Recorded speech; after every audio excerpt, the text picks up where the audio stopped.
49ers made a bunch of roster moves on Saturday to get prepared for this game Sunday night football against the Atlanta Falcons. And so basically, five guys who weren't eligible to play when this day began are now eligible to play and will suit up for the 49ers on Sunday Night Football. And so the two that you know of, George Kittle and Kevin Givens. So Kittle is off of injured reserve, the hamstring injury. Kevin Givens will fit into the 49ers defensive line rotation as he recovers from the pec injury. He went through 2 weeks of practices to get ready to play, and Kittle made it through this week fine, 100%. Kyle Shanahan said no pitch count, although I think you can expect to see Luke Farrell a little bit on Sunday night, as well as Jake Tonjes a little bit as well. So those two players will be in uniform, and they'll be available to play. And they will play. And another one is Trevis Gibson. He had been called up from the practice squad. Now he has a full-time spot on the 53-man roster. So he'll be available for this game as well. And then the 49ers elevated two practice squad players to be available for this game: wide receiver Malik Turner and also offensive lineman Nick Zakelj. So those guys are up from the practice squad. The corresponding moves, the 49ers placed Marquez Valdez-Scantling on injured reserve on Friday with the calf injury. They also placed Fred Warner on injured reserve as he underwent the surgery at Stanford on Tuesday to repair the dislocated and fractured right ankle. And then the other move that creates spots for the three guys moving to the 53-man roster, the 49ers waived tight end Braden Willis. So those are the moves. You might be wondering about Malik Turner.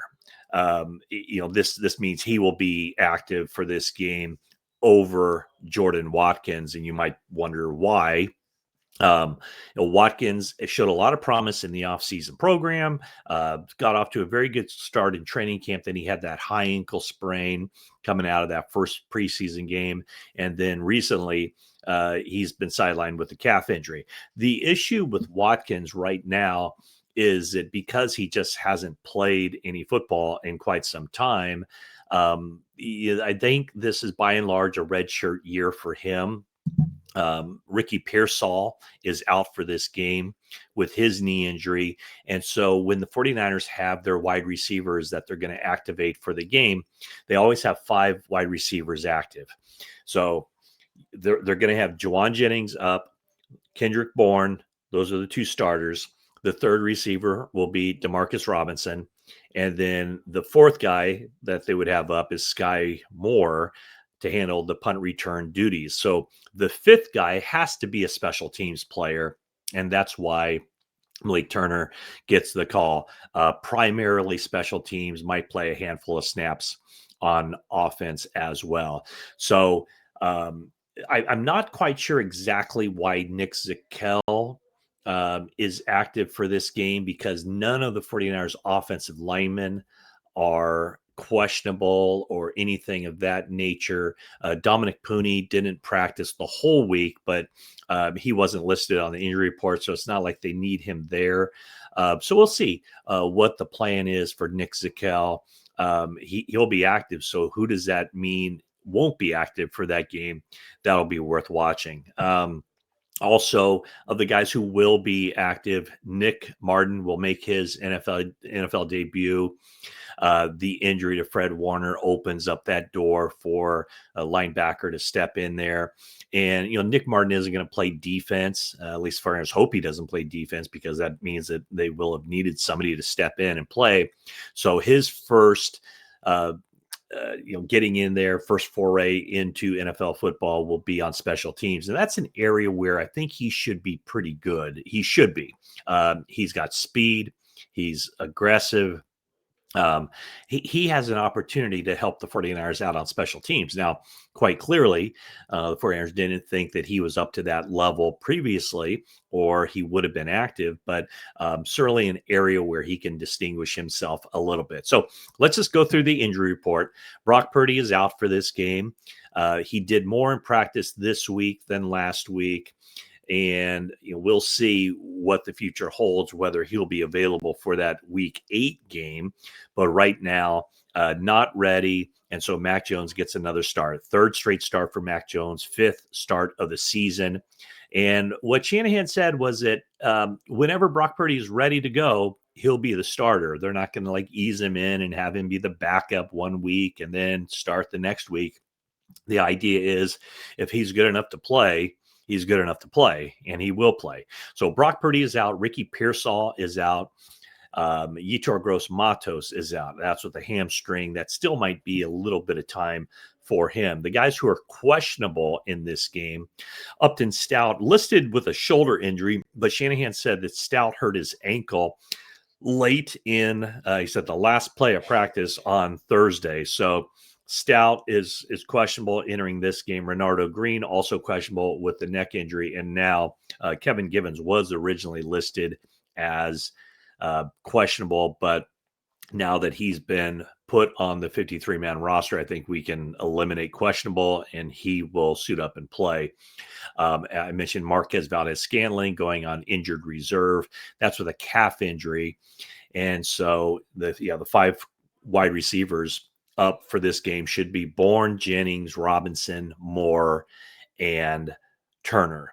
The other thing to keep an eye on for this game would be how the 49ers decide to use their defensive backs, specifically, well, I guess the defensive backs in the sense of are Stout and Green available to play in this game.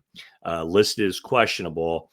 If Green doesn't play, I think Jarrell Luter will get his second start of the season. He played pretty well. I think it was a Jacksonville game. He played pretty well stepping in there for Renardo Green in that game.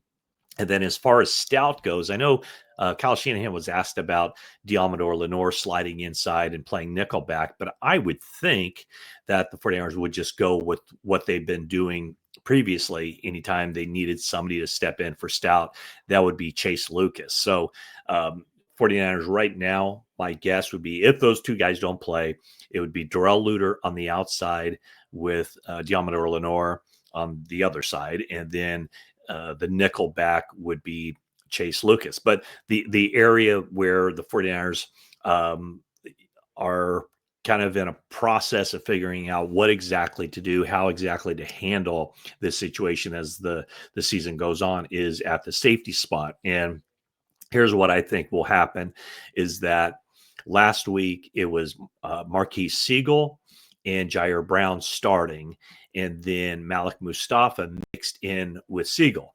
And it ended up Siegel played most of the game. Mustafa, who sustained that the detached graft on his ACL, he had not played, had not participated in the offseason program, had not participated in training camp. And so they were working him back in. I still don't think he's going to be full go, play every snap in this game, but I do expect him to start. So I would expect Mustafa to start and then Siegel mix in a little bit. So it might be a 60-40 split, something like that, with Mustafa taking on most of the snaps. And then I think Jair Brown's going to play the entire game. 49ers liked what he'd been doing behind the scenes. They liked what he had been doing when he had gotten his opportunities earlier in the season to play defense.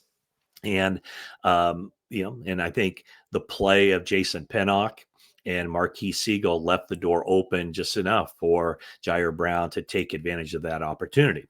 So the 49ers also, I think, expect to play some big nickel in this game, and maybe with Upton Stout a little bit banged up, that could be something where the 49ers do play a lot of big nickel. And it's my understanding when they play big nickel, it's going to be Jason Pinnock. The 49ers had gone into that game against Tampa Bay last week expecting to do something similar, but the circumstances of the game, the Buccaneers personnel groupings, whatever the case was, the 49ers decided not to use their big nickel package at all. But I think this game lends itself, going up against the Atlanta Falcons, it lends itself a little bit more to that defensive package where instead of the nickel back, there's a third safety, and that third safety would be Jason Pinnock. So 49ers face a stiff challenge on Sunday Night Football against an Atlanta Falcons team coming off an impressive victory over the Buffalo Bills. It's an Atlanta Falcons team that has the top-ranked defense in the league. So 49ers very much look forward to getting George Kittle back out there and having him be an impact, not only in the passing game, of course, but maybe more to the point, and more importantly for the 49ers, having him be a factor in the running game. And it's just about how defenses have to play the 49ers with George Kittle out there. It's, they have to respect the play action. They have to respect the threat of the passing game with Kittle working the middle of the field. And so that should enable the 49ers to have more opportunities to run the ball. It might not necessarily show up in this game against a tough Falcons defense, but a defense from the Falcons that, they blitz a lot. And the reason they blitz a lot, as Kyle Shanahan talked about on the show, the 49ers game plan show, is that they have some really good coverage guys on the back end. In fact, if you didn't watch or hear or listen to or see my interview with Kyle Shanahan for 49ers game plan, check that out. I'll leave the link in the notes section so you can find that on YouTube and enjoy what Kyle Shanahan had to say, including my question to him toward the end. I want to kind of sprinkle in some philosophical questions and not just focus solely in on the team and talk about this player and talk about that player and this upcoming opponent and all that. I mean, obviously, I'm going to have that every week in the 49ers game plan interview, but I also want to just kind of get a peek behind the curtain a little bit. And I did ask him about going for it on fourth down. The 49ers this year have converted 6 fourth downs, I should say. Last year, 8 for the entire season. So they're going for it more. They're a little bit more successful. And so instead of just the specifics of, why he went for this and why he didn't go for that, I was curious about the analytics part of it. And as I understand it, the analytics, when is a good time to go for it? Hey, this is 4th and 3 from the 42-yard line. The book says go for it. Shanahan says he doesn't listen to that at all. It's all about the matchups, the plays, how a team is playing a certain coverage or whatever. And so, there are certain times where, it's quite obvious you should go for it, but he says a lot goes into it. And the way he described it was, if I were playing blackjack and all the cards, the deck is the same, then you play the percentages. But, not all decks are the same when it comes to determining whether to go for it on fourth down. So check out that interview down below on 49ers Talk. It's called the 49ers Game Plan. It's a TV show here that we have on NBC Bay Area as well as NBC Sports Bay Area. So that's the quick rundown of the 49ers roster moves as they get set for this Week 7 game against the Atlanta Falcons. Like I said, 5 new guys up in uniform for Sunday Night Football. And we'll see how all those pieces fit together. So thanks for watching this video, and that is it for now.